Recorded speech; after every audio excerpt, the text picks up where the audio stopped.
Bismillahirrahmanirrahim. Assalamu alaikum dear students. My name is Aisha Salim and I hope you all are fine and doing well.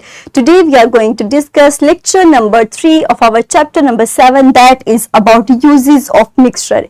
In today's lesson we will cover this SLO in which we identify and explain the examples of common mixtures from daily life. So मुझे बताइए, name some of the common mixtures found in the daily life and describe their components. किसी भी ऐसे mixture के बारे में जो आप डेली लाइफ में इस्तेमाल करते हो और उनके कंपोनेंट्स के बारे में भी बताइए. Very good. सो आज के लेक्चर के अंदर हम अपने इन्हीं कुछ एग्जांपल्स को डिस्कस करेंगे. तो हमारे आसपास ऐसे बहुत से मिक्सचर्स हैं जो कि डेली लाइफ में इस्तेमाल होते हैं. For example cement, paper, steel, petrol and lemonade. These all are the examples that we are going to discuss in this lecture. So सबसे पहले हम डिस्कस करेंगे अपनी फर्स्ट एग्जांपल को, that is about cement. तो अगर हम इसके कंपोनेंट्स की बात करें तो हमारे पास आता है gravel, crushed rocks, sand, water and clay. These all are the components that play a very important role in providing specific properties to the cement. और इनकी कौन सी प्रॉपर्टीज हैं जो कि सीमेंट को इजी हमारे लिए इस्तेमाल करने के लिए आसान बनाती हैं. तो हमारे पास कुछ प्रॉपर्टीज हैं. फॉर एग्जांपल अगर ग्रेवल और क्रश रॉक्स की बात की जाए तो ये सीमेंट को श्रिंकिंग से रोकती हैं. उसके अलावा they also provide the strength and durability. Further अगर हम क्ले की बात करें तो clay makes the cement easy to work with and shape. It also helps to hold the cement together in a better way.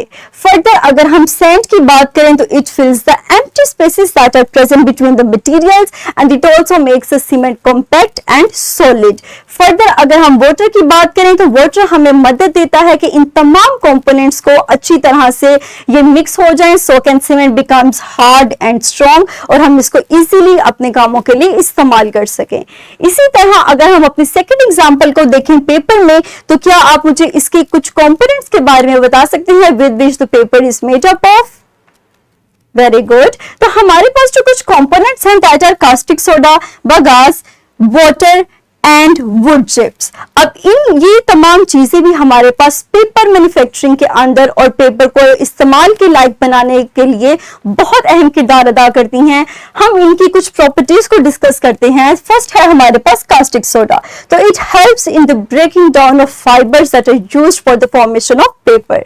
इसी तरह अगर water की बात करें तो it is used to wash and separate the fibres and to form paper sheets. इसी तरह अगर हम लास्ट टू कंपोनेंट्स की बात करें बगास एंड वुड चिप्स की, तो ये ऐसे हमारे पास कंपोनेंट्स हैं जो कि फाइबर्स प्रोवाइड करती हैं for the manufacturing of paper production के अंदर ये हमारे पास फाइबर्स प्रोवाइड करते हैं ताकि इजीली पेपर बन सके और इसी पेपर को बाद में हम अपने मुख्तलिफ कामों के लिए इस्तेमाल करते हैं.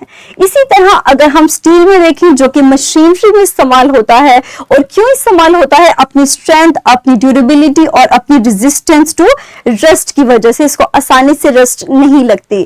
तो अपने कुछ कंपोनेंट्स की वजह से ये इस इस्तेमाल के काबिल होता है और वो कंपोनेंट्स हैं हमारे पास आयरन, क्रोमियम एंड कार्बन. और अगर हम इनकी प्रॉपर्टीज को डिस्कस करें तो हमारे पास iron strength and durability provide करेगा, जबकि क्रोमियम हमारे पास क्रोयन या रस्ट से प्रिवेंशन प्रोवाइड करेगा. और याद रखिए कि अगर हमारे पास स्टील रस्टिंग से प्रिवेंट नहीं होता तो हमारे पास वो किसी काम का नहीं होगा, क्योंकि हम उसे मशीनरी में इस्तेमाल नहीं कर सकेंगे. वो इजीली मॉइस्चर की मौजूदगी में, ऑक्सीजन की मौजूदगी में वो रस्टिंग का शिकार हो जाएगा. नेक्स्ट है हमारे पास carbon which determines the hardness and it also provide strength to the steel. Further हमारे पास नेक्स्ट एग्जांपल को देखें तो वो है हमारे पास petrol that we used in most of the automobiles.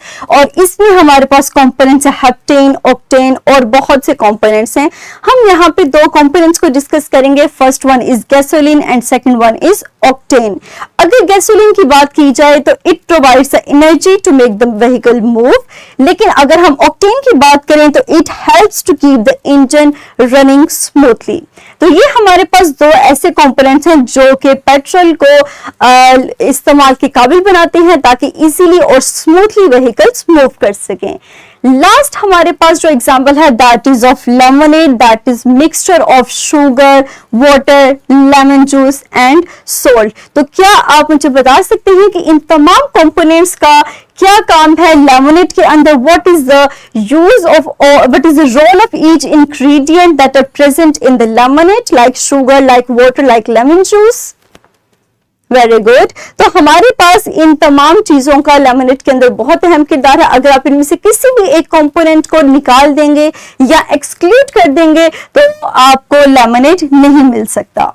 इसी तरह हम अपने लेक्चर को समराइज करते हैं। आज के लेक्चर के अंदर हमने अपनी फर्स्ट एग्जांपल को डिस्कस किया, दैट इज सीमेंट, जिसके कुछ कंपोनेंट्स की हमने प्रॉपर्टीज के बारे में देखा, like crush rocks, gravel, water, clay and sand. और हमने देखा कि हमारे पास इन प्रॉपर्टीज की वजह से सीमेंट के अंदर सीमेंट स्ट्रॉन्ग होगा, हार्ड होगा। इसके अलावा ये मटेरियल्स उसको कंपैक्ट और सॉलिड बनाते हैं। फर्दर मोर उसको इजी टू हैंडलिंग आसान बनाते हैं ताकि हम इजीली उसके साथ काम कर सकें और अपने मुताबिक उसको किसी भी शेप में, किसी भी मोल्ड में ढाल सकें। फर्दर अगर हम एग्जांपल को देखें तो हमने पेपर की एग्जांपल को डिस्कस किया जिसमें हमने 4 कंपोनेंट्स को डिस्कस किया और हमने देखा कि अगर कास्टिक सोडा की बात की जाए तो वो फाइबर्स की ब्रेकडाउन में हेल्प करता है, जबकि बगास और वुड चिप्स की बात की जाए तो ये फाइबर्स प्रोवाइड करता है ताकि पेपर की फॉर्मेशन हो सके, जबकि वाटर हमारे पास वॉशिंग के काम आता है, फाइबर्स को सेपरेट करने के काम आता है, so that paper sheets can be easily made up. Further हमने एग्जांपल को डिस्कस किया दैट इज स्टील, जिसमें हमने 3 कंपोनेंट्स को डिस्कस किया, आयरन, क्रोमियम एंड कार्बन। और ये 3 कंपोनेंट्स हमारे पास स्टील को ड्यूरेबिलिटी, स्ट्रेंथ और हार्डनेस प्रोवाइड करते हैं। फर्दर क्रोमियम हमारे पास एक ऐसा कंपोनेंट है जो कि रस्ट से और कोरोजन से प्रिवेंशन प्रोवाइड करता है। उसके अलावा हमने 2 एग्जांपल्स को डिस्कस किया, पेट्रोल एंड लेमनेड, जिसमें हमने कहा कि पेट्रोल की बात करें तो ये हेप्टेन, ऑक्टेन, गैसोलीन, इन तमाम चीजों से बनती है जो कि किसी भी व्हीकल को आसानी से मूव करवाने में मदद देते हैं।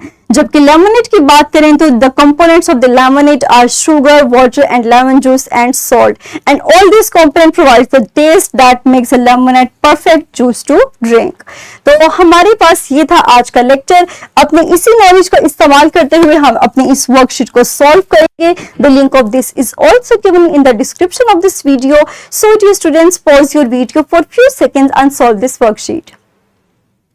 Very good. मुझे उम्मीद है कि आपने इसको इजीली सॉल्व कर लिया होगा। That's all about today's lecture. मुझे उम्मीद है कि आपको आज का लेक्चर क्लियर हो चुका होगा। सो अपना ख्याल रखिएगा। Thank you very much and Allah Hafiz.